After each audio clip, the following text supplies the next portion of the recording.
BBC Archive Voices, Stephen Fry.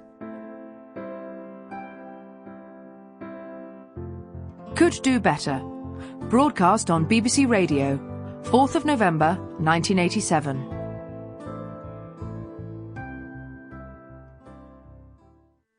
It was a traditional public school, sort of somewhere in the middle of England. One of those ones that was founded in the 16th century and then, as it were, refounded by a pioneering headmaster. And it had its own little values and its own little phrases and rules. The first rule I remember of the house, which was framed somewhere, was that a boy's study is his castle.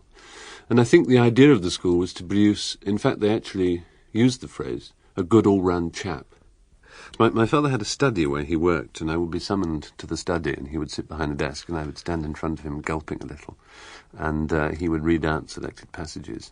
And my father was obviously very frustrated at the fact that I was not realising my potential, and other such phrases. Tremendous show-off. I'd read a great deal for my age, I think, and I knew a lot, though not nearly as much as I thought I did, which is the thing masters are always very fond of saying, and which bright and conceited boys hate to hear.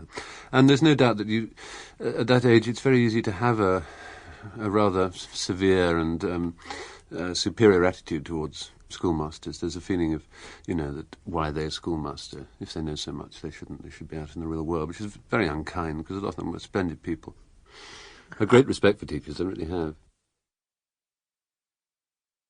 I was very tall for my age, as I am now still tall for my age, and pretty gangly and uncoordinated and absolutely hopeless at games. So there was only one way really to be interesting, and that was to be funny and to be daring and to be in some way outrageous. And so that's, I suppose, what I did. I mean, it wasn't obviously a conscious effort, but I did crave popularity and I craved notice. So the only way I could do it was by making an ass of myself, essentially. I mean, adolescents have all kinds of particular fads and crazes and things, and one of my fads and crazes was Oscar Wilde and the precise use of language and style and sort of dandyism and so on.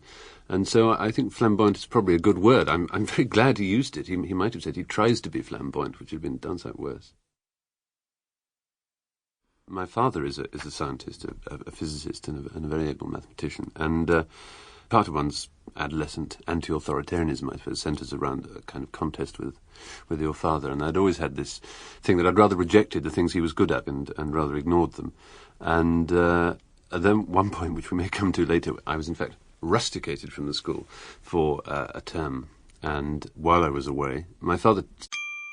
Sample complete. Ready to continue?